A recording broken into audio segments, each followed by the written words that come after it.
Hello friends, welcome to Gargi classes. Date आज की 19 जून 2021 और देख लेते हैं इंडियन एक्सप्रेस के एडिटोरियल और आइडिया पेज से इंपॉर्टेंट आर्टिकल्स जो अभी हम डिस्कस करेंगे। देखो, फर्स्ट अगर एडिटोरियल पेज पे देखें तो ये आर्टिकल है मैनेजिंग टेंट्रम। अभी जो फेडरल रिजर्व ऑफ यूएसए के सेंट्रल बैंक ने अपनी तरफ से ये कहा है कि 2023 आते आते हम 2 बार इंटरेस्ट रेट्स को राइज करेंगे। तो उसको लेकर के इंडिया में क्या हलचल चल रही है और प्रीवियस एक्सपीरियंस क्या रहा है हमारा ऐसे ही कदम उठाने पे कि जब भी यूएस के फेडरल रिजर्व ने ऐसे कुछ कदम उठाए हों, जानेंगे इस आर्टिकल के थ्रू। दूसरा आर्टिकल हम डिस्कस करेंगे कि जो अभी एलजेपी पार्टी के अंदर लोक जनशक्ति पार्टी, रामविलास पासवान जी की पार्टी, जिसमें उनकी डेथ के बाद में अभी कॉन्फ्लिक्ट चल रहे हैं, तो उसमें अभी सिंबल किसको अलोकेट होगा, पार्टी का जो टैग है वो किस ग्रुप को मिलेगा। ठीक है, तो उससे रिलेटेड आर्टिकल है, जानेंगे क्या है पूरा मुद्दा और किस तरीके से प्रीवियस इस तरीके के केसेस को हैंडल किया गया है इलेक्शन कमीशन ऑफ इंडिया के द्वारा। तो 2 आर्टिकल्स। तीसरा आर्टिकल हम डिस्कस करेंगे G7 ग्रुप की जो मीटिंग हुई उसमें क्लाइमेट को लेकर के क्या मुद्दा बाहर निकल रहा है और इंडिया के लिए क्या यहाँ पर एक सिग्नल है, उसको हम जानेंगे। तो 3 आर्टिकल्स तो देखो एडिटोरियल पे हो गए। आइडिया पेज पे हम सिर्फ एक आर्टिकल डिस्कस करेंगे, वो है ये बैंडेड फॉर पावर, कि पावर सेक्टर मतलब जो डिस्ट्रीब्यूशन कंपनीज होती हैं, डिस्कॉम कंपनीज, उनके ऊपर कितना फाइनेंशियल स्ट्रेस चल रहा है, उसकी वजह क्या है, सेंट्रल गवर्नमेंट ने अभी तक कितने कदम उठाए हैं और उसके अलावा भी जो भी हमारे पास में सोल्यूशन हो सकते हैं उनके बारे में और उनके लिमिटेशंस के बारे में जानेंगे। अच्छा आर्टिकल है। तो 4 आर्टिकल है, 3 को डिटेल में, एक की समरी लेंगे। ओके, स्टार्ट करते हैं वीडियो को डिटेल में। फर्स्ट आर्टिकल है whose party is it anyway. Article लिखा है SY कुरैशी जी ने और ये former chief election commissioner of India रह चुके हैं और फिलहाल अशोका यूनिवर्सिटी के साथ एसोसिएटेड हैं।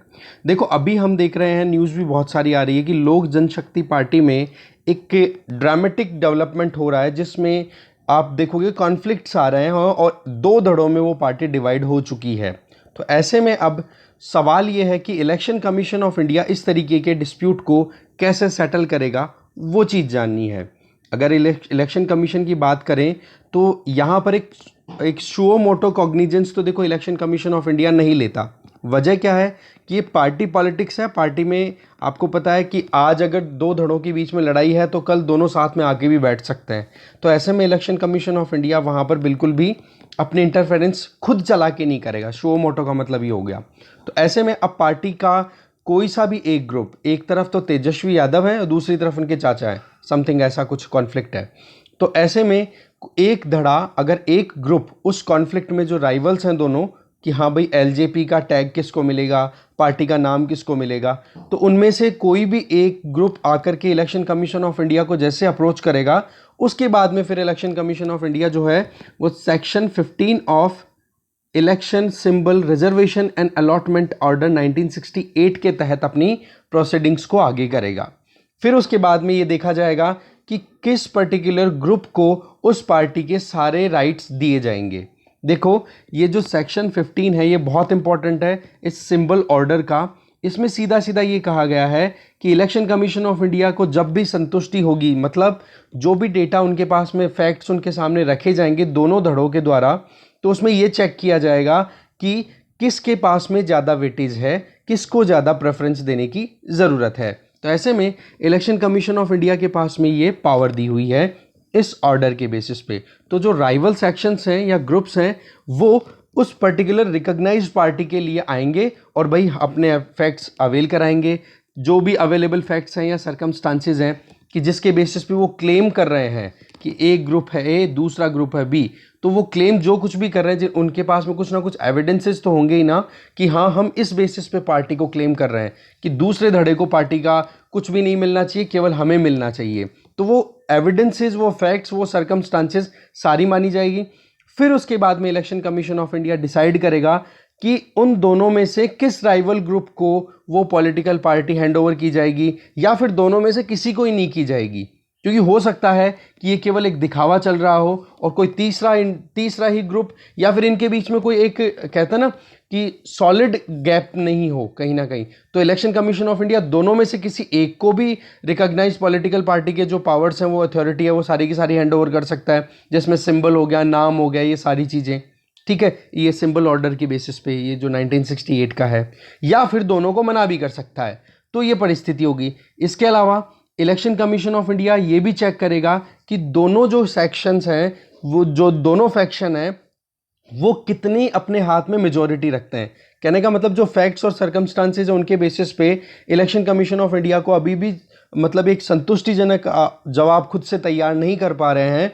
तो ऐसे में वहाँ पर ये चेक किया जाएगा कि कौन से धड़े के पास में एमपीज, एमएलएज और एमएलसीज है, मतलब इलेक्टेड रिप्रेजेंटेटिव्स कौन से धड़े के पास में ज़्यादा है। और साथ में ये भी देखा जाएगा कि कौन से धड़े के पास में ऑफिस बियरर्स जो है पार्टी के अंदर, कि हाँ भाई अध्यक्ष कौन है, उपाध्यक्ष कौन है वो। तो ऐसे में ये सारा ओवरऑल वेटेज देखा जाएगा, फिर उसके बाद में डिसाइड किया जाता है कि हाँ जी ये सेक्शन ए है, वो डिजर्व करता है इस पॉलिटिकल पार्टी को अपने हाथ में लेने के लिए। देखो ये थोड़ा सा है तो मुश्किल, क्योंकि इसमें थोड़ा सा टाइम कंजम्पशन ज़्यादा है, 5 से 6 महीने लग जाते हैं, 4 से 5 महीने लग जाते हैं।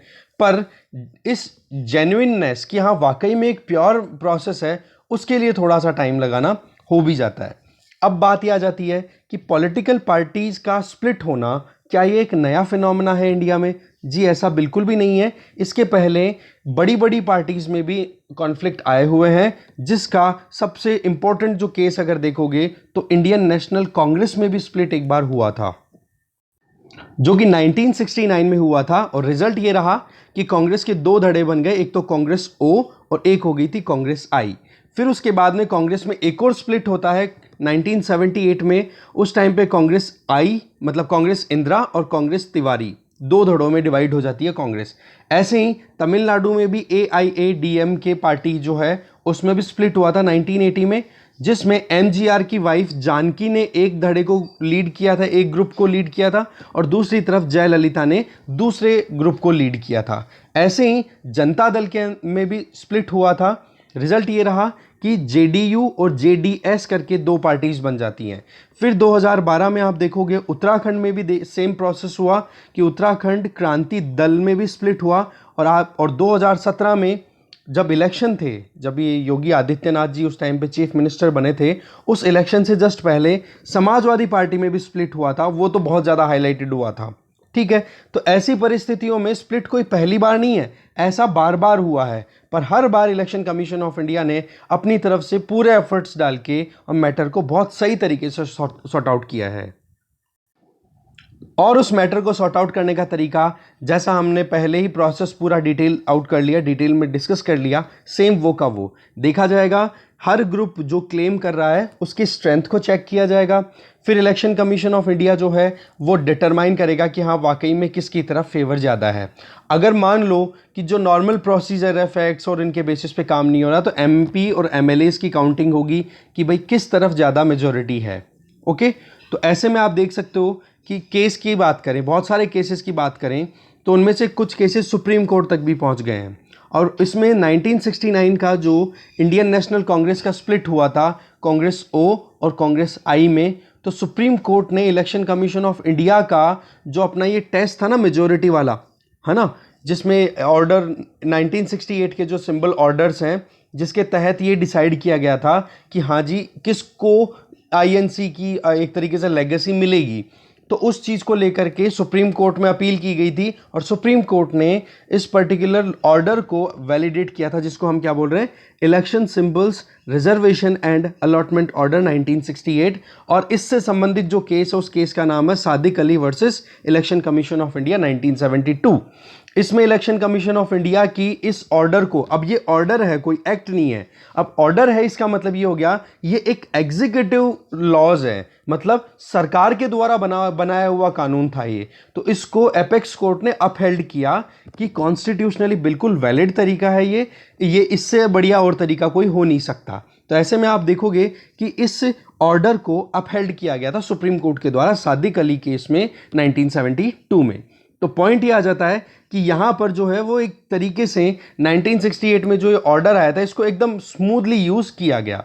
फिर बात आ जाती है, देखो कि आज सिंबल की अगर बात करें तो सिंबल कोई प्रॉपर्टी तो है नहीं, ठीक है, जिससे कि आप डिवाइड कर दो को ऑनर्स के बीच में कि हाँ एक पर्टिकुलर प्रॉपर्टी है, ज़मीन का टुकड़ा है, तो हाँ भाई इसका आधा हिस्सा एक ऑनर का है तो आधा हिस्सा दूसरे का है।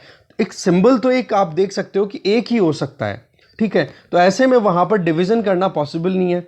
तो कमीशन जो भी है, इलेक्शन कमीशन ऑफ इंडिया जो है, उनको डिटरमाइन करना होता है कि कौन सी सेक्शन ऑफ पार्टी को वो सिंबल अलोकेट किया जाए। इसके अलावा डिस्प्यूट्स रिजॉल्व करने के लिए अलग अलग पार्टीज़ के अंदर भी डिस्प्यूट जो वो हमने देखा, और ये जो 1972 का जो मुद्दा था, ये जो सादिक अली केस है, इसी के अंदर ये सुप्रीम कोर्ट के द्वारा स्टेटमेंट दिए गए थे, जिसमें 3 जजेस की बेंच बैठी थी, जिसमें justice HR Khanna, KS Hegde और AN ग्रोवर जी ने कहा, क्लैरिफाई कर दिया था कि paragraph 15 that means section 15 of this particular order बोला एकदम वैलिड है, कोई खराबी नहीं है इसमें। सुप्रीम कोर्ट ने टाइम पे बार बार, ऐसी बात नहीं कि एक बार स्क्रूटनाइज हुआ है ये ऑर्डर, इसमें कई बार रिव्यू करने का भी मौका मिला है, जिसमें एक बार ये चेक किया जाता है कि सिंबल जो ये जो ऑर्डर है इसके बेसिस पे जो सिंबल अलोकेट किए जाते हैं वो मतलब वैल्यूएबल होते हैं, और रेलेवेंट टेस्ट भी बहुत बार पास करने होते हैं कि हाँ जी किस ग्रुप के पास में ज़्यादा वेटेज है, ठीक है। इसके अलावा आप देखो कि आप पॉलिटिकल पार्टी के डिस्प्यूट्स की बात कर रहे हो, तो ये एक डेमोक्रेटिक ऑर्गेनाइजेशंस हैं, तो यहाँ पर तो देखो ये नॉर्मल चीज़ है कि हाँ वो टूटती भी हैं, बनती भी हैं, वो सारी चीज़ें होती हैं। अब बात यह आ जाती है कि जब ये ऑर्डर्स नहीं थे 1968 से पहले, उस टाइम पर का क्या बेसिस था जब इलेक्शन कमीशन ऑफ इंडिया इस तरीके के स्प्लिट्स को हैंडल करता था। तो देखो यहाँ पे था कंडक्ट ऑफ इलेक्शन रूल 1961, उसके बेसिस पे ये सारी काम किए जाते थे। और इसका बेस्ट एग्जांपल है 1964 में कम्युनिस्ट पार्टी ऑफ इंडिया में स्प्लिट आया, और फिर आप देखोगे कि इलेक्शन कमीशन ऑफ इंडिया ने 1964 में communist party of India Marxist, जो एम लिखते हैं ना CPIM, उसको फिर रिकॉग्निशन दे दिया था। और उसके पीछे क्या देखा गया था कि भाई MPs और MLAs की स्ट्रेंथ क्या है, क्योंकि ये मेनली उस टाइम पे प्रेवलेंट थी ये पार्टी उस टाइम पे आंध्र प्रदेश में, केरला में और वेस्ट बंगाल में। तो इन तीनों स्टेट्स से जितने भी MLAs थे, जितने भी MPs थे, उनकी स्ट्रेंथ को चेक किया। मतलब पहले भी ये ऑर्डर्स नहीं थे ना, उसके पहले भी इलेक्शन कमीशन ऑफ इंडिया अब सही तरीके से बैलेंस करने में सक्सेसफुल रहा है। तो ऐसे में देखो कि जब कोई गाइडलाइन नहीं थी उस टाइम पर भी इलेक्शन कमीशन ऑफ इंडिया ने इतना बैलेंस क्रिएट किया, तो उसके बाद में तो इलेक्शन कमीशन ऑफ इंडिया को खुद को फील होने लग गया कि कुछ ना कुछ फ्रेमिंग होनी चाहिए हमारे पास में, कुछ ना कुछ गाइडलाइंस होनी चाहिए, जो कि अल्टीमेटली आई कब, इलेक्शन सिंबल ऑर्डर 1968 के तहत। फिर उसके बाद में आपको पता ही है कि बैक टू बैक कितने सारे इश्यूज थे, उनको सॉर्ट आउट किया गया। तो ऐसे में 1997 तक लगातार एक यही प्रोसेस चलता आता है, कोई प्रॉब्लम नहीं आती है कि इनमें से किसी पार्टी में से किसी एक फैक्शन को, जो भी स्प्लिटेड ग्रुप हैं जिनमें कॉन्फ्लिक्ट है, उनमें से किसी एक को आप दे देते हो सिंबल। फिर उसके बाद में आप देखते हो कि पार्टी का सिंबल तो मिल गया, अब उस पार्टी के पास में नेशनल या स्टेट पार्टी का रिकॉग्निशन है कि नहीं, वो एक मैटर करता है। आप देखोगे पॉलिटिकल पार्टीज के बारे में एम लक्ष्मीकांत में जब पढ़ोगे तो उसमें सीधा दिया हुआ है कि नेशनल पार्टी किस पार्टी को बोला जाता है, उसके लिए अलग अलग क्राइटेरियाज हैं, स्टेट पार्टी किसको बोला जाएगा। तो ऐसे में मान लो पार्टी के बीच में स्प्लिट तो हो गया और आपने सिंबल भी दे दिया, नाम भी दे दिया, पर उसके बाद में अब वो स्प्लिट होने के बाद में कौन सी पार्टी तो ओरिजिनल है, कौन सी नई पार्टी बनेगी, एक तो ये डिसाइड करना। दूसरा ये कि उनके पास में नेशनल पार्टी का स्टेटस रहेगा या स्टेट पार्टी का स्टेटस रहेगा, तो ये पेरेंट पार्टी जो थी उसके बेसिस पे नहीं होगा। अब ये जो नई पार्टीज बन गई है स्प्लिट के बाद में, उनको अपनी परफॉर्मेंस के बेसिस पे ये अलोकेशन मिलेगा स्टेट या नेशनल पार्टी के टैग का, ठीक है। तो ये चीज 1997 के बाद में आने लग गई नॉर्मली एक प्रैक्टिस में कमीशन के द्वारा। तो यही चीज देखो, एक डिटेल डिस्कशन, एक प्रॉपर स्क्रूटिनी कमीशन के द्वारा की गई है, एक जुडिशियल स्क्रूटिनी भी बार बार होती रही है, उसमें कोई डाउट नहीं है। तो ये एक जो परफॉर्मेंस है ना, बेसिकली आप यहां पे देखो election commission of India 2 groups को सुनेगा और उसके बाद में जजमेंट दे रहा है। तो ऐसे में इलेक्शन कमीशन ऑफ इंडिया एक क्वेजी जुडिशियल बॉडी की तरह काम कर रहा है, जहां पर मुद्दे को सुना जा रहा है और फिर बाद में जजमेंट दिए जा रहे हैं, ठीक है। तो ये आप ध्यान रखोगे कि इलेक्शन कमीशन ऑफ इंडिया कैसे एक क्वेजी जुडिशियल बॉडी हो सकता है, ठीक है। इसके अलावा जो ऑर्डर है वो एडमिनिस्ट्रेटिव ऑर्डर्स हैं, उनको फिर बाद में बाइंडिंग माना जाता है कि दोनों पॉलिटिकल पार्टीज के, मतलब जो पार्टी के दोनों धड़े हैं, दोनों ग्रुप्स हैं, उन पर वो बाइंडिंग होंगे अगर वो डिसीजन दे दिया गया इलेक्शन कमीशन ऑफ इंडिया के द्वारा। तो अब देखते हैं इस केस में आगे क्या होता है। बाकी अभी तक का सिनेरियो तो ये है कि आराम से मैनेज कर पाया है इलेक्शन कमीशन ऑफ इंडिया इस तरीके के इश्यूज को। आगे चलते हैं। नेक्स्ट आर्टिकल है the climate in Cornwell. Article को लिखा है यहाँ पर मंजीव सिंह पुरी जी के द्वारा। देखो ये यूरोपियन यूनियन में इंडिया के एम्बेसडर भी रह चुके हैं, ठीक है, यहाँ पर आप देख सकते हो, और अभी फिलहाल क्लाइमेट चेंज नेगोशिएटर्स में लीड कर रहे हैं इंडिया को, ओके।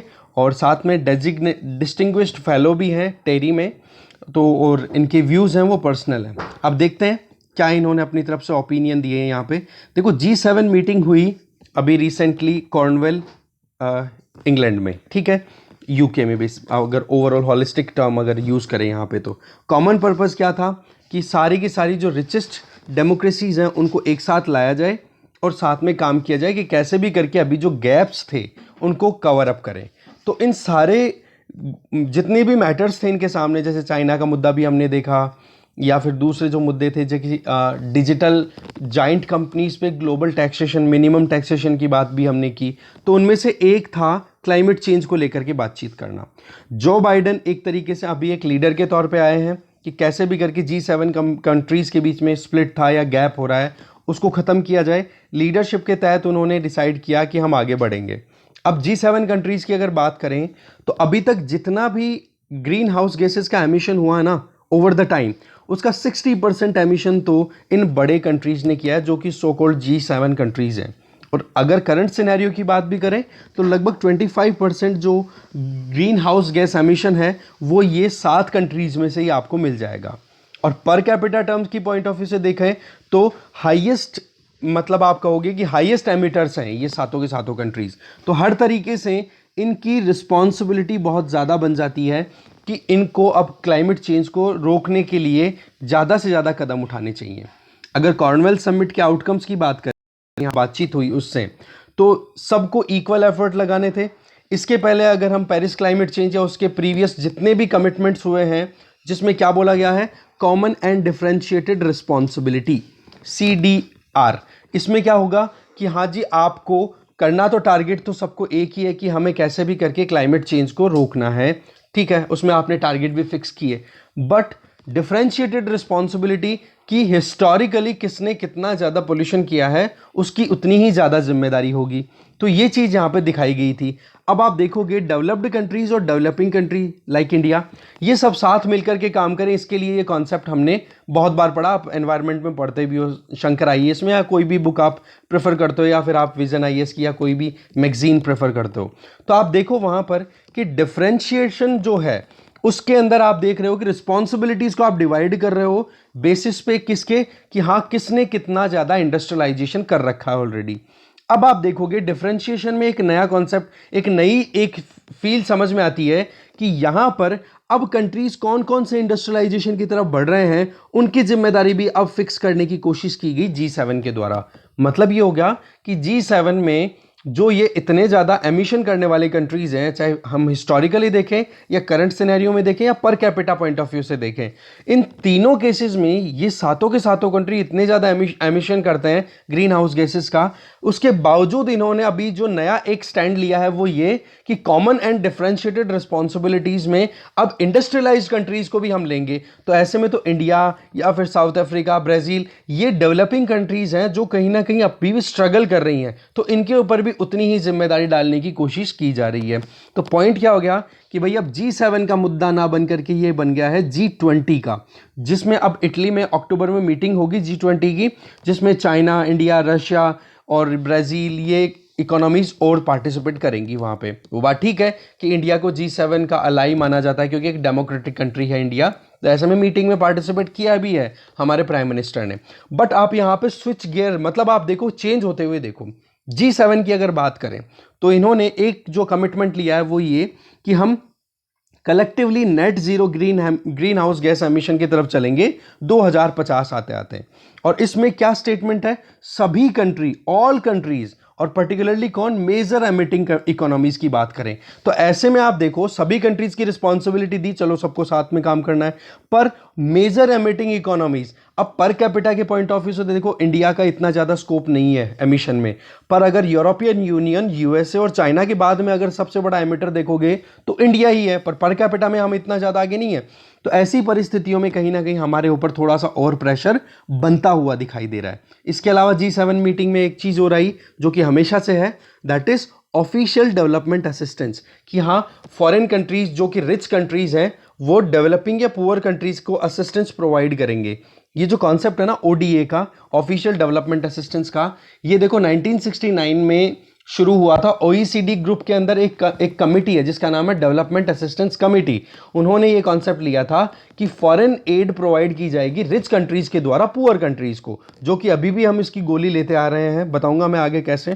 तो ऐसे में ऑफिशियल डेवलपमेंट असिस्टेंस की बात भी की गई और एक नेट जीरो एमिशन की तरफ बढ़ना 2050 तक, जिसमें एक डीप कट होगा 2020 के बाद में लगातार, जैसे कि कोल का यूज़ करना, आप नॉन रिन्यूएबल एनर्जी को ज़्यादा डिस्कार्ड करोगे, एक्सक्लूड करोगे, रिन्यूएबल एनर्जी रिसोर्सेज पे आप ज़्यादा रिलाय करोगे, जिसमें कोल को आउट करना ये एक इम्पॉर्टेंट फोकस है। आज अगर इंडिया की बात करें, हम तो लगातार कोल पे रिलाय कर रहे हैं, तो हमारे ऊपर ये प्रेशर होगा कि नहीं। रही सही में हमारे यहाँ पर अभी भी इलेक्ट्रिसिटी का जितना ज़्यादा प्रोडक्शन होता है उसका मोर देन 60% तो अभी भी हम कहीं ना कहीं थर्मल पावर पे ही डिपेंडेंट हैं।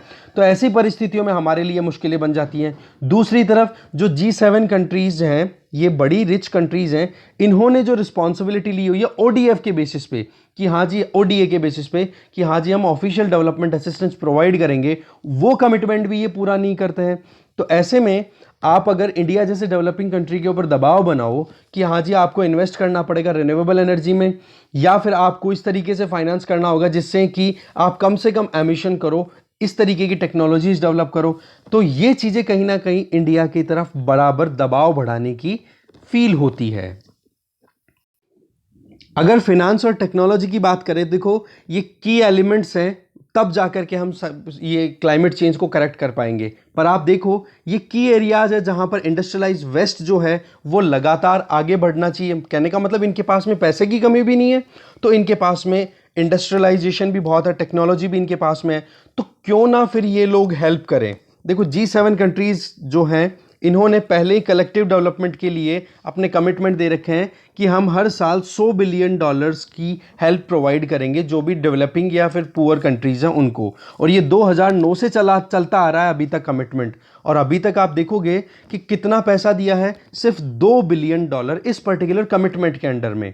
ठीक है, और मेन काम क्या था कि आप कोल से दूसरे एनर्जी रिसोर्सेज की तरफ शिफ्ट करोगे। तो जब आप $100 बिलियन का कमिटमेंट लेकर के $2 बिलियन देते हो, वो भी 2009 से लगातार आप कमिट करके बैठे हो, तो आप कैसे एक्सपेक्ट कर सकते हो कि वाकई में डेवलपिंग कंट्रीज जो हैं वो इस तरीके से काम करेगी। देखो ऐसे मुद्दों पर ही इंडिया और चाइना एक प्लेटफॉर्म पे मिलते हैं, क्योंकि ये जो वेस्टर्न कंट्रीज़ हैं, डेवलप्ड कंट्रीज़ हैं, ये प्रेशर बनाते हैं। साथ में ब्राज़ील भी आ गया। ब्रिक्स जो है ना वो कहीं ना कहीं इसीलिए एक ये पॉइंट बहुत इंपॉर्टेंट था, क्योंकि ये डेवलप्ड कंट्रीज़ हैं, ये लगातार दबाव बनाती रहती हैं डेवलपिंग कंट्रीज़ में। अगर चाइना इंडिया के बीच में बॉर्डर डिस्प्यूट अगर हट जाए तो बहुत कुछ चेंज हो सकता है।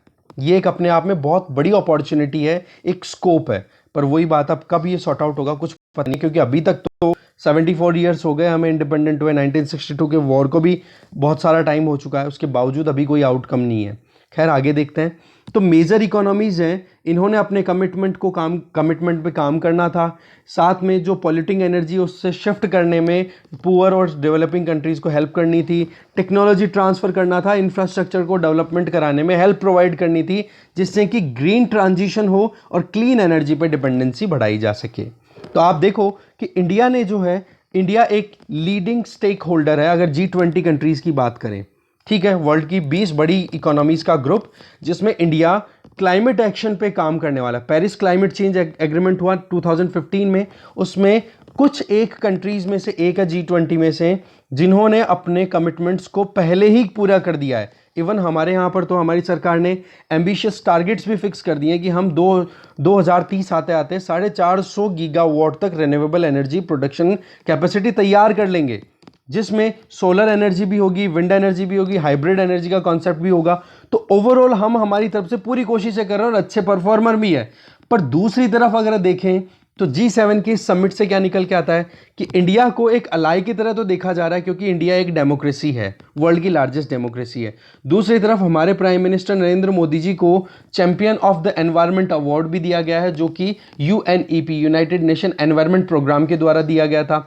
तो इसको ग्लोबली रिकॉग्नाइज भी किया गया है। पर उसके बावजूद भी ये जो क्लाइमेट नेगोशिएशंस अभी हो रहे हैं, जहां पर ये डेवलप्ड कंट्रीज बातचीत करते हैं, यहां पर एक तो बात करते हैं कि हाँ हमें कलेक्टिवली काम करना है, पर कलेक्टिवली के अंदर भी जो एक रिस्पॉन्सिबिलिटी का जो डिवीजन होना चाहिए, वो एक तो आपको सही नहीं मिलता है। इसके अलावा आप देखो कि ये जो नेगोशिएशंस हैं, ये एक क्लाइमेट को सेंटर में ना रखने की बजाय ज़्यादा लगते हैं कि स्ट्रेटेजिक नेगोशिएशंस है, कि हाँ किसी को कहीं पे आप टैकल करने की कोशिश कर रहे हो, किसी कंट्री को आप काउंटर करने की कोशिश कर रहे हो, और रही सही में प्रेशर जो है लगातार बढ़ाया जा रहा है। तो ऐसी परिस्थितियों में हमें कहीं ना कहीं ऑप्शन दिखाई देता है, तो वो है बेसिक।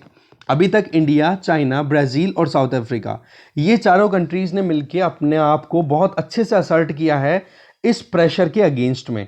पर अब हमें पता है कि इन सभी कंट्रीज़ के बीच में कोई ना कोई मोर और लेस डिस्प्यूट्स चलते रहते हैं। तो ऐसे में अभी बेसिक तो देखो बहुत वीक पड़ गया है, या फिर आप देखो कि चाइना और इंडिया के बीच का कॉन्फ्लिक्ट है ना, उसके चलते बेसिक में थोड़ा असर पड़ेगा।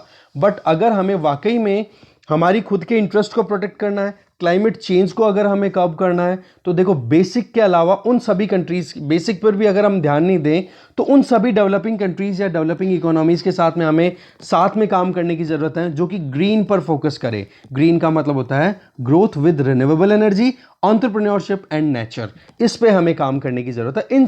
इस पर्टिकुलर थीम के ऊपर जिन जिन कंट्रीज की आइडियोलॉजी फोकस करे, उनके साथ में हमें काम करने की ज़रूरत है। साथ में स्ट्रॉन्ग डिप्लोमेटिक पार्टनरशिप क्रिएट करने की ज़रूरत है, जिससे कि ये जो प्रेशर क्रिएट किया जा रहा है, देखो नेट जीरो का नाम लेकर के इंडिया जैसे कंट्रीज़ पर लगातार दबाव बनाया जा रहा है। जैसे कि हमने पहले भी एक आर्टिकल डिस्कस किया था, जिसमें इंडिया ने सीधा सा ही कहा था कि आप शॉर्ट टर्म गोल्स को अचीव करते जाओ, नेट जीरो एक दिन डेफिनेटली हो जाओगे। पर अगर आपने बड़ा गोल डिसाइड कर लिया और छोटी चीज़ों को आप इग्नोर करोगे, तो एक दिन ये भी आएगा कि 2050 का जो नेट जीरो टारगेट आपने फिक्स किया है, वो आपका अचीव ही नहीं होगा। क्योंकि अभी G20 के अंदर हम खुद ही देख रहे हैं कि इंडिया ने छोटे छोटे कदम उठाए तो रिजल्ट मिला, और बड़े देश जो हैं, ये डेवलप्ड कंट्री, इन्होंने क्या किया, कुछ भी अच्छे से परफॉर्म नहीं किया। वही चीज़ आपकी यूपीएससी प्रिपरेशन में भी होती है कि आप सिलेबस को बड़ा सारा देख करके देखोगे कि हाँ मुझे आईएएस बनना है, ठीक है, तो देखो बहुत मुश्किलें हो जाती हैं कि अरे यार कैसे करेंगे, बहुत पढ़ाई करनी पड़ेगी।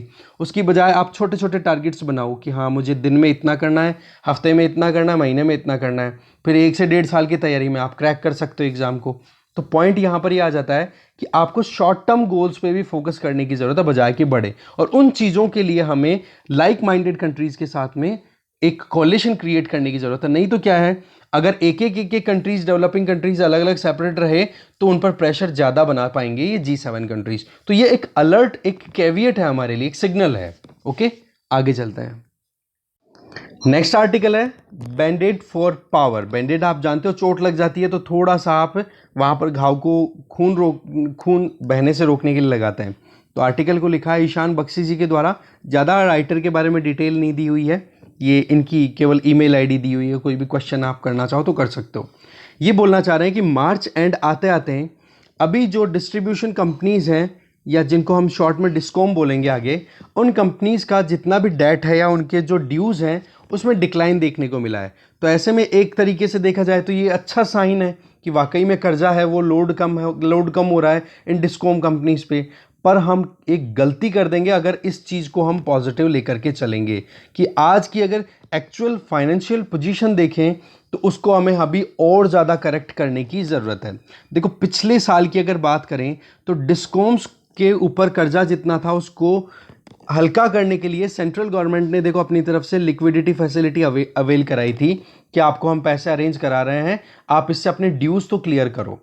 तो ये एक रेस्क्यू पैकेज था जिसमें डिस्कॉम्स को डूबने से बचाया गया था, क्योंकि पावर सेक्टर में क्राइसिस बहुत सालों से है, ऐसी बात नहीं अभी नया है।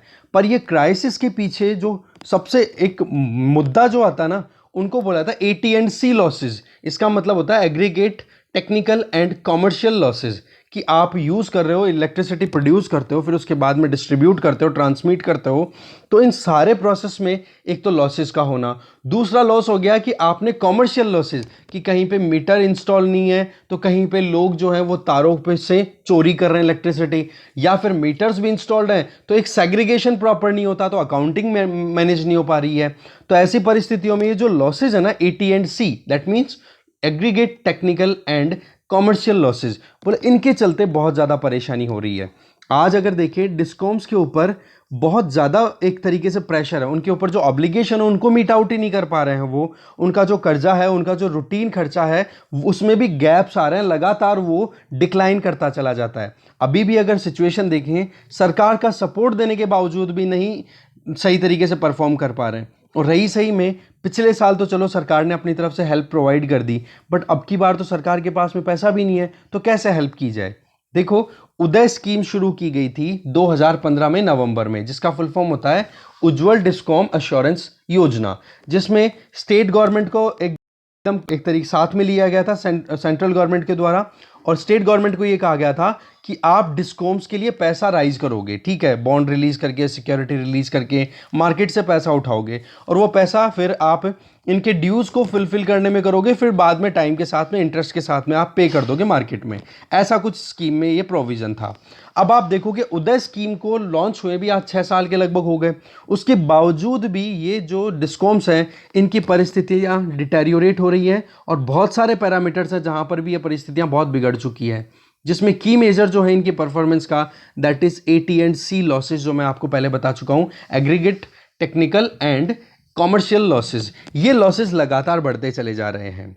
2019 की अगर बात करें तो उदय स्कीम के तहत इन लॉसेज को बहुत हद तक रिड्यूस कर दिया गया था, लगभग 15% तक लेकर के आ गए।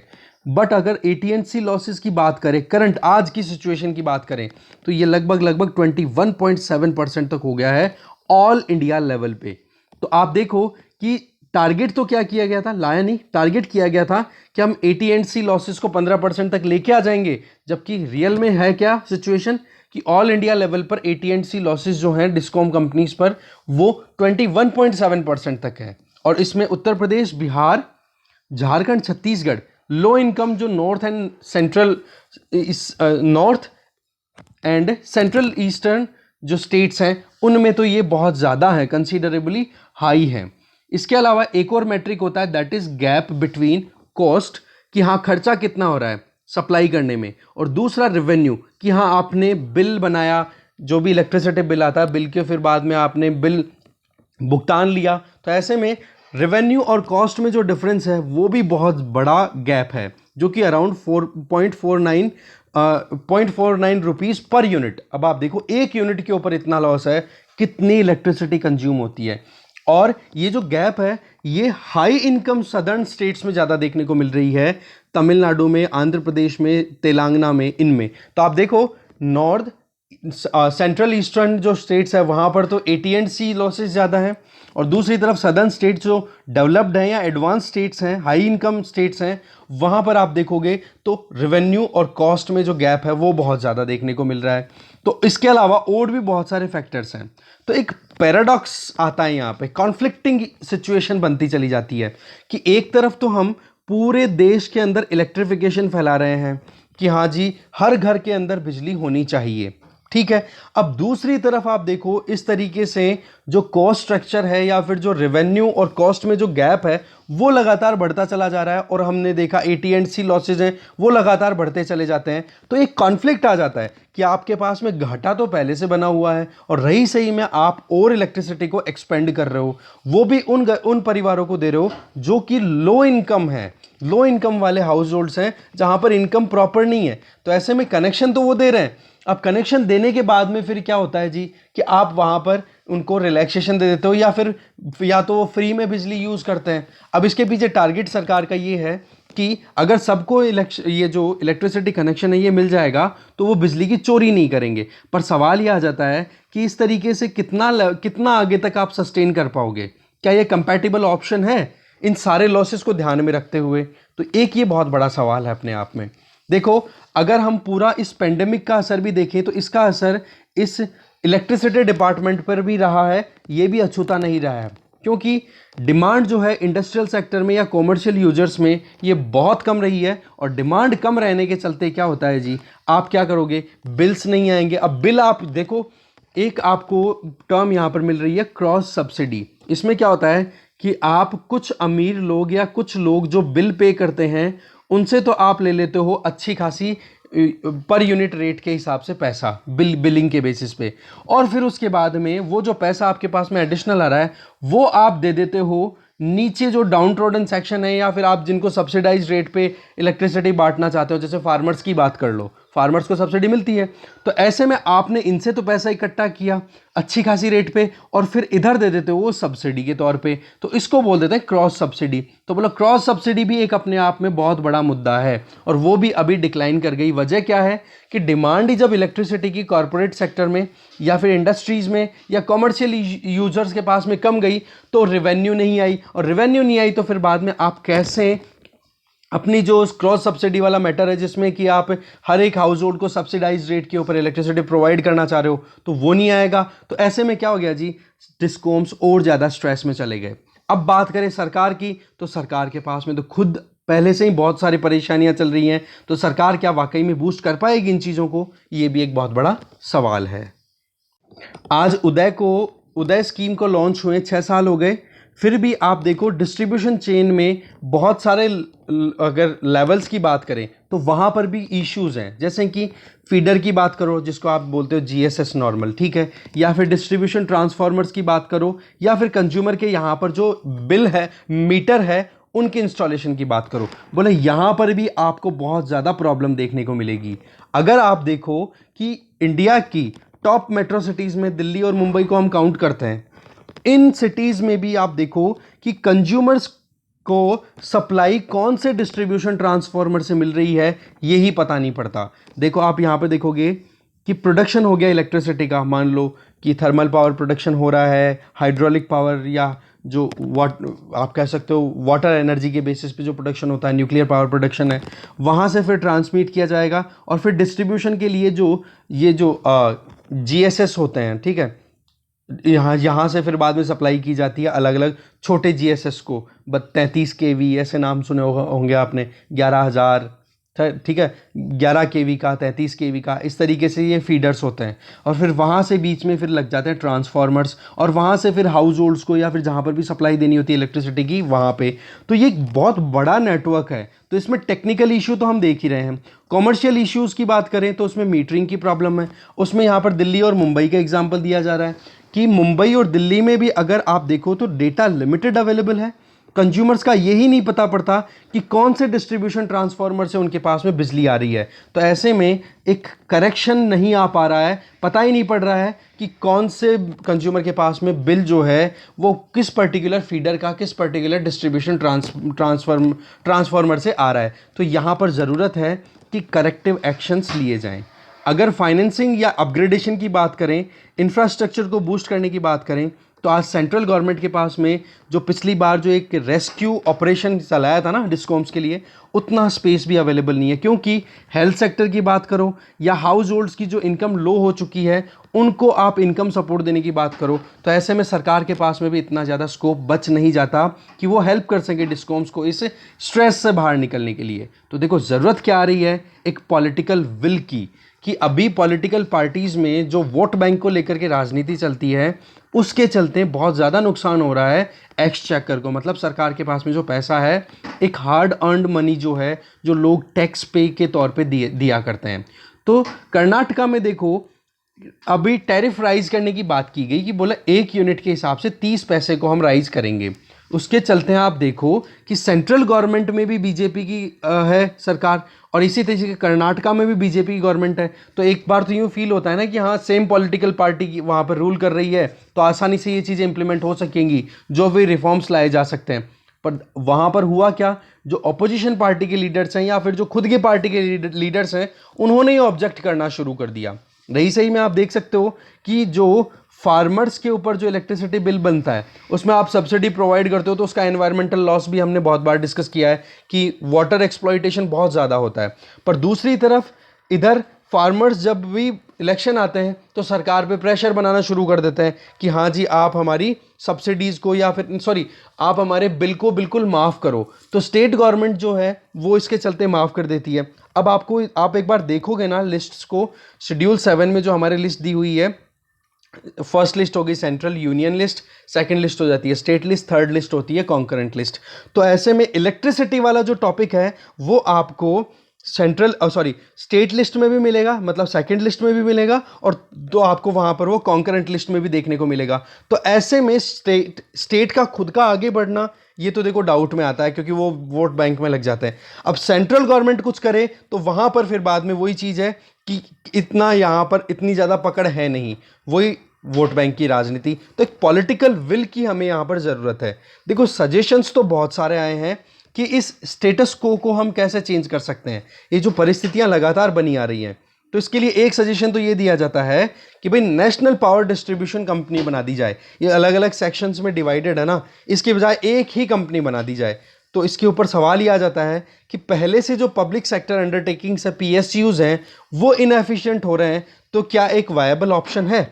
दूसरा सवाल ये आ जाता है कि आरबीआई के थ्रू जो भी प्राइवेट या पब्लिक पावर डिस्ट्रीब्यूशन कंपनीज हैं उनको आप एक तरीके से फाइनेंशियल असिस्टेंस प्रोवाइड कर दो, जिससे क्या हो जाए कि वो अपने कर्जे से बाहर निकल जाएं और फिर उसके बाद में टाइम के साथ में आरबीआई को रिटर्न कर दें। इसमें देखो ये ट्राईपार्टाइट एग्रीमेंट की बात होती है, जिसमें सेंट्रल गवर्नमेंट, स्टेट गवर्नमेंट और आरबीआई के साथ में मिलकर के एग्रीमेंट होता है, जो कि इस एग्रीमेंट को एनफोर्स करना होता है डिस्कॉम्स के थ्रू। अब आप देखोगे कि झारखंड एक ऐसा स्टेट जिसने इस तरीके के एग्रीमेंट के प्रपोजल से सब कुछ हो गया, फिर उसके बाद में वो बाहर निकल जाता है कि बोला हमारे यहाँ पर दबाव बन जाता है। तो आरबीआई का ऑप्शन है वो भी इस तरीके के स्टेट्स के एक्शन के चलते कहीं ना कहीं वायबल या फिजिबल ऑप्शन नहीं दिखाई देता। फिर बात यह आ जाती है स्टेट्स जो हैं वो एडिशनल बोरोइंग करें और डिस्ट्रीब्यूशन जो कंपनीज हैं उनमें रिफॉर्म्स लाएं। तो ऐसे में भी एक बहुत बड़ा सवाल है कि स्टेट्स को क्या इंसेंटिवाइज किया जाए, कैसे उनको एनकरेज किया जाए कि आप उधार लो, क्योंकि ऑलरेडी क्राइसिस में चल रही हैं स्टेट गवर्नमेंट्स। तो या फिर एक ऑप्शन ये आता है कि जो ये लाइसेंस देने की बात है इसको डी लाइसेंसिंग कर दे, बिल्कुल ओपन हैंड कर दिया जाए कि हाँ जी कोई भी पार्टिसिपेट करना चाहता है वो आए, ओपनली प्राइवेटाइजेशन प्रॉपरली कर दिया जाए। क्या एक रामबाण की तरह साबित हो सकता है? तो देखो शॉर्ट टर्म रेडिकल मेजर्स की अगर बात करें तो एक प्राइवेटाइजेशन ही एक बात ऑप्शन रह जाता है, पर वो भी एक फैंटेसी है ही। इसको आप बोलोगे काइमेरा, ठीक है, काइमेरा का मतलब होता है फैंटेसी के, केवल एक इमेजिनेशन है। हमें कहीं ना कहीं अभी भी बहुत ज़्यादा क्राइसिस दिख रहे हैं, तो एक सस्टेनेबल टर्न आउट के लिए ज़रूरी है कि हमें प्राइवेटाइजेशन के ऑप्शंस पे भी काम करना हो सकता है, पर वही चीज़ है आगे कितना होगा। अब देखो जो डिज़ायर्ड रिजल्ट है जिसमें हम बैलेंस करना चाह रहे हैं कि AT&C लॉसेस भी कम हो या मिनिमाइज हो, जीरो के लगभग आए, और जबकि जो कि अभी 21.7% चल रहे हैं। सिमिलरली जो कॉस्ट गैप आ रही है कि एक यूनिट को प्रोड्यूस करने में कितना पैसा हो रहा है, मतलब जब तक कंज्यूम किया जाता है एक यूज़र के द्वारा, कंज्यूमर के द्वारा, उसमें और जो यूज़र एक यूनिट का पैसा पे कर रहा है उसमें भी लगभग 50 पैसे का एक यूनिट के ऊपर डिफरेंस आ रहा है। तो इन दोनों चीज़ों को करेक्ट करने के लिए बहुत ज़्यादा सोचने की ज़रूरत है। केवल टिंकरिंग पे रिलाय कर जाएं कि हाँ जी जो ऑलरेडी एग्जिस्टिंग सिस्टम है उसमें हल्का सा चेंज कर दें तो काम बन जाएगा, जी नहीं, हमें एक हॉलिस्टिक मैनर में चेंजेस लाने की ज़रूरत है। यहाँ पर ये बताना चाह रहे हैं राइटर। आगे चलते हैं। देखो नेक्स्ट आर्टिकल है मैनेजिंग टेंट्रम। यूएसए के फेडरल रिजर्व ने अभी एक स्टेटमेंट दिया है कि आने वाले टाइम पे हम जो पॉलिसी रेट है उसको हम अभी तो देखो अनचेंज रखेंगे, पर 2023 आते आते 2 बार हम पॉलिसी रेट को राइज करेंगे। अब आपको मैंने देखो बहुत बार समझाया है, आप न्यूज़ वाला सेक्शन भी ज्वाइन करते हो तो वहाँ पर कल हमने पूरा डिटेल में देख लिया था कि फेडरल रिजर्व ऑफ यूएसए के द्वारा अगर कोई भी कदम लिए जाते हैं तो उसका असर इंडिया पर क्या पड़ता है। इसमें एक सिंपल सा तरीका क्या होता है कि अगर मार्केट में यूएसए के डॉलर ज़्यादा सर्कुलेट होता है ना, तो इसका मतलब क्या हो गया कि डॉलर का वहाँ पर क्वांटिटी बहुत ज़्यादा है, तो ऐसे में डॉलर की वैल्यू क्या है वो डाउन हो जाती है। अब वैल्यू अगर डाउन होती है तो एक तो पॉइंट ये हो जाता है कि वहाँ पर अमेरिका में इन्फ्लेशन बढ़ जाएगा। दूसरी चीज़ ये रहती है कि वहाँ पर लोगों को अट्रैक्शन फील नहीं होता कि अमेरिका अमेरिका में इन्वेस्ट करें। तो ऐसे में उस डॉलर को वहाँ से निकाल करके इन्वेस्ट किया जाता है दूसरे कंट्रीज़ में, जिसका सबसे बेस्ट एग्जाम्पल है इंडिया, जो कि एक इमर्जिंग इकोनॉमी है। तो ऐसे में नंबर ऑफ डॉलर्स अगर ज़्यादा रहते हैं तो वो इंडिया के लिए फेवरेबल कंडीशन, आप एक तो ये मान के चलो। दूसरी चीज़, अब अगर पॉलिसी रेट राइज कर दी जाएगी, यूएसए में इंटरेस्ट रेट राइज कर दी जाएगी, तो डॉलर की वैल्यू ऑटोमेटिकली राइज होगी कि नहीं? और डॉलर की वैल्यू अगर राइज होती है तो ऐसी परिस्थितियों में यूएसए जैसी स्टेबल एडवांस कंट्री की इकोनॉमी में कौन इन्वेस्ट करना नहीं चाहेगा? तो इंडिया जैसे कंट्री से पैसा निकाला जाता है और वो इन्वेस्ट कर दिया जाता है कहां पे? यूएसए में। एक तो ये इन्वेस्टमेंट का पॉइंट हो गया। दूसरा, डॉलर की वैल्यू अगर बढ़ती है, डॉलर अगर स्ट्रांग होता है, तो उसके कंपैरिजन में रुपए को, अगर डॉलर स्ट्रांग हो गया तो रुपया ऑटोमेटिकली वीक होगा कि नहीं? ये हम भुगत चुके हैं पहले ही, जब 2013 का सीन बना था। देखो, जब 2008 का सबप्राइम क्राइसिस आया था ना, तो उस टाइम पर बहुत ज़्यादा परेशानियों का सामना करना पड़ा था और सरकार ने लोन बांटे थे ज़बरदस्त तरीके से। अब उसमें क्या होता है जी कि एक तरफ तो रुपया लगातार सर्कुलेट हो रहा है, दूसरी तरफ यूएसए में भी जो डॉलर है वो भी सर्कुलेट कर दिया जाता है। आज की सिचुएशन आप उठा करके देखो कि यूएसए की इकोनॉमी भी परेशानियों का सामना कर रही है, तो इंडियन इकोनॉमी भी परेशानियों का सामना कर रही है। बट यूएसए के लिए ये प्रेडिक्शन आ गए हैं कि यूएसए की इकोनॉमी इस फिस्कल ईयर में 2021-22 में लगभग 6% से भी ज़्यादा से ग्रो करेगी। तो ऐसे में क्या हो रहा है कि अब यूएसए में धीरे धीरे चांसेस हैं कि वहां पर इंटरेस्ट रेट राइज होगी, तो डॉलर अपने आप ही स्ट्रांग हो जाएगा। अब डॉलर स्ट्रांग होता है तो देखो रुपया ऑटोमेटिकली डाउन चला जाता है। तो इंटरनेशनल मार्केट में अगर रुपया डाउन जाता है तो हम वैसे ही इंपोर्टिंग कंट्री हैं, हम बहुत ज़्यादा इंपोर्ट करते हैं, तो ऐसी परिस्थितियों में हमारे लिए सिचुएशन कॉम्प्लेक्स बन जाती है। और वही चीज़ यहाँ पे बताई जा रही है कि 2013 में भी ऐसा ही हुआ था, जो चीज़ हम अभी एक्सपीरियंस कर सकते हैं। पर सवाल यह है कि क्या हम इस शॉक को बियर कर पाएंगे? देखो, 2013 की बात करें तो उस टाइम पे जितना हमारे पास में फॉरेक्स था, उसके कंपैरिजन में आज फॉरेन एक्सचेंज रिजर्व हमारे यहाँ पर बहुत है, 600 बिलियन डॉलर्स का, जो कि अराउंड हमारे 15 महीनों की इंपोर्ट डिमांड्स को पूरा कर सकता है। ठीक है, फॉरेन एक्सचेंज रिजर्व कम नहीं है, पर वही चीज़ है, सिचुएशन ऐसी है कि हमारे यहाँ पर भी आरबीआई ने भी तो अकोमोडेटिव स्टांस ले रखा है, इंटरेस्ट रेट्स कम कर रखी है। तो ऐसे में मार्केट में पैसा बहुत घूम रहा है, तो उस पैसे को रोकने के लिए आरबीआई ने अभी तक तो चलो ठीक है कि इंटरेस्ट रेट को बढ़ाने से मना कर दिया, पर अगर इन्फ्लेशन का बात करें तो इन्फ्लेशन हमने देखा, रिटेल इन्फ्लेशन 6.3% चल रही है, तो उधर होलसेल प्राइस इंडेक्स की बात करें तो वो लगभग चल रहा है 12.94%। तो ऐसी परिस्थितियों में अब आरबीआई के ऊपर भी प्रेशर है। तो अब देखने वाली बात यह है कि इस परिस्थिति को हम कैसे टैकल करते हैं। बाकी यूएसए में कोई चेंजेस आते हैं, उसका असर सीधा सीधा देखने को मिलता है। देखो, यहां पर एक कॉन्सेप्ट आ रहा है, that is bond yielding. Bond yielding का मतलब होता है बॉन्ड से ज्यादा पैसा मिलना इन्वेस्टर्स को। अब इसमें क्या हो जाएगा कि मान लो किसी ने कोई शेयर्स में इन्वेस्ट कर रखे हैं, तो शेयर हो जाता है इक्विटी और बॉन्ड्स हो जाते हैं डेट। डेट का मतलब उधार। ठीक है, तो ऐसे में लोग जो हैं, जैसे ही बॉन्ड यील्डिंग बढ़ती है तो शेयर मार्केट से पैसा निकाल करके अपना इस डेट मार्केट में इन्वेस्ट करना शुरू कर देते हैं। तो ऐसे कंपनियां भी फिर धीरे धीरे, सेंसेक्स क्यों डाउन गया था? इसीलिए तो गया था क्योंकि सेंसेक्स में क्या आते हैं, आईपीओज या शेयर मार्केट, शेयर्स की बात करते हो, जबकि डेट मार्केट की अगर बात करो तो वहां पे बॉन्ड्स रिलीज होते हैं। तो जब बॉन्ड्स यील्ड अच्छी है तो ऐसे में लोग अट्रैक्ट किसकी तरफ होंगे? डेट मार्केट की तरफ। तो शेयर मार्केट में कोलैप्स होना शुरू हो जाता है जब अगर बॉन्ड यील्डिंग बढ़ जाती है तो ये भी एक चिंता की बात ही है। तो ये सारी परिस्थितियां बड़ी कॉम्प्लेक्स हैं, इनको समझाया हुआ है बार बार, आप थोड़ा बस लगे साथ में बने रहिए, एक एक चीज आपको समझ में आ जाएगी। इमर्जिंग इकोनॉमीज की बात करें, Brazil, India, Indonesia, South Africa, Turkey, इन कंट्रीज को देखो परेशानियों का सामना 2013 में भी करना पड़ा था और सेम सिचुएशन अभी सामने आने को आ चुकी है। बाकी एक बार आप खुद से रीडिंग मारोगे और अच्छे से समझ में आ जाएगा। Thank you very much. Video थोड़ा लंबा हो गया।